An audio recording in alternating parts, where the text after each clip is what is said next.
My name is Bishop Dr. Chideben Anele Chobu. Once more, I've come to share some revelations with you. Now, let me quickly go to the book of Habakkuk, chapter 2, verse 2 to 3.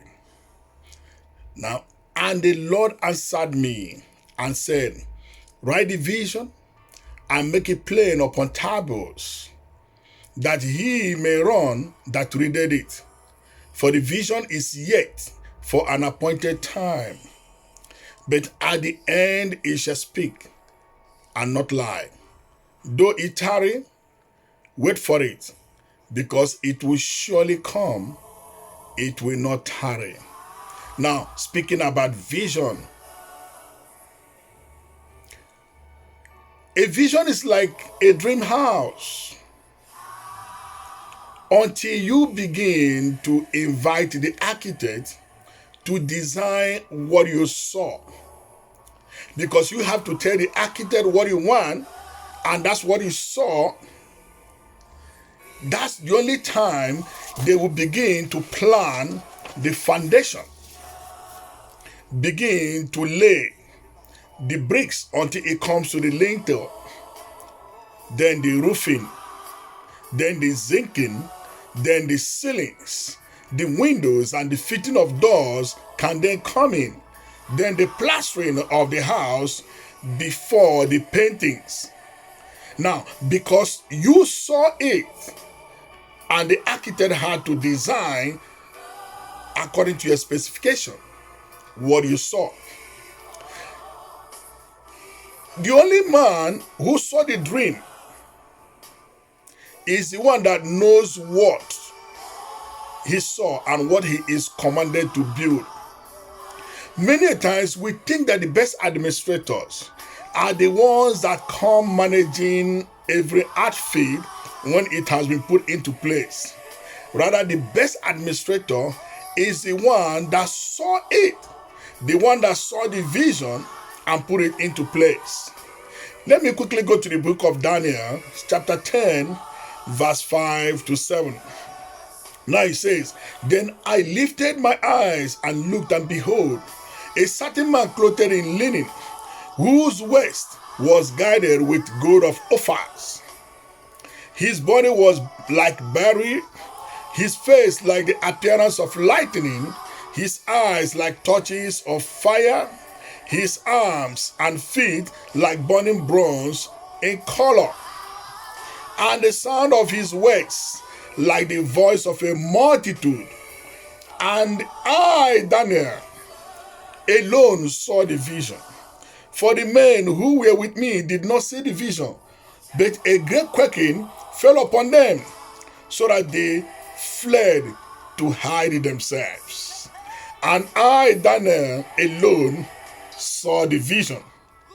Now, he was the one that saw it, and no other person saw it. Let me explain this further. A vision is like a pilot of an aeroplane with crews on board, which has many passengers inside the aircraft. Those amongst the crew, some of them could be professional engineers and some professional technicians. Some are medical practitioners and others are passengers. But it is the pilot himself that has a roadmap. And in the absence of the pilot, the plane might crash. Those on board the aircraft, they are not with the pilot on the cockpit, because it is the pilot that is on the cockpit, and most crew members, most of them, don't visit the pilot's cockpit because they don't have instructions or the authority to do that. It could be one or two based on the instance of the pilot. Now, therefore, they do not know when danger is approached or when the danger is averted, or what next and when next or where next. They only know when it is announced. Because every vision has a set time, an appointed time.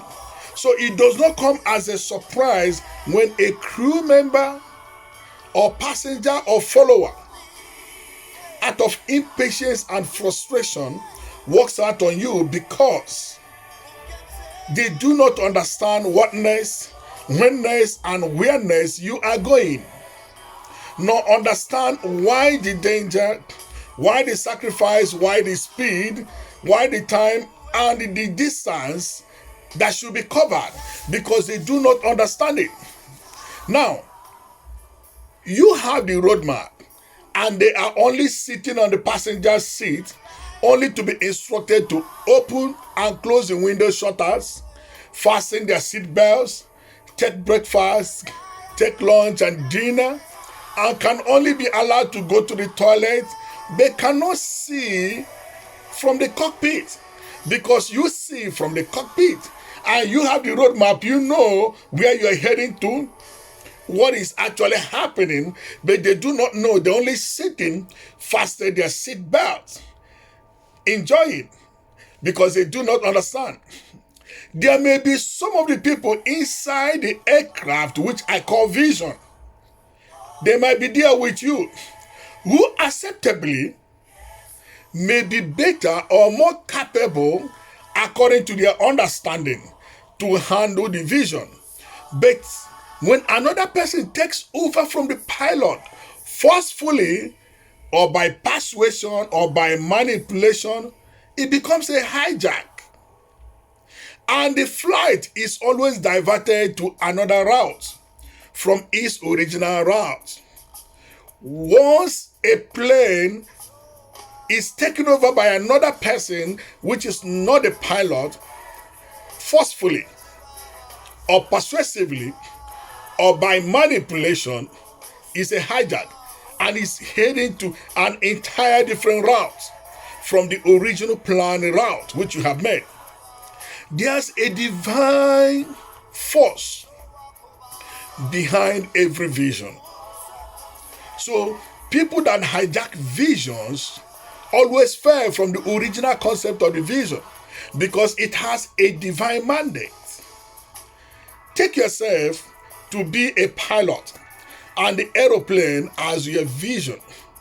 When an aeroplane is ready to fly, it first of all leaves its hangar where it is parked and taken to the loading bay, where the passengers and the luggages will be checked in and boarded.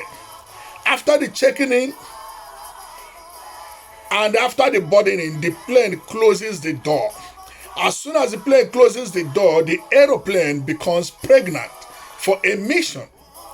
Now, once the aeroplane becomes pregnant for a mission, the next thing it does is to move away from the loading bay, gradually going to the runway.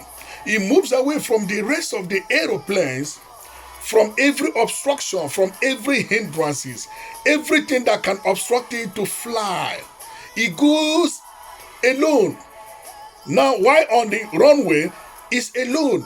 That's when it starts testing its wings to see how freely it could fly. It starts taking, measuring itself, trying the wings out, planning to fly out.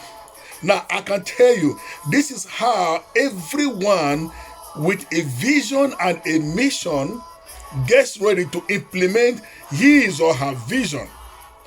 Distances himself from certain people, because once you are pregnant with a vision, you are ready to head for your mission.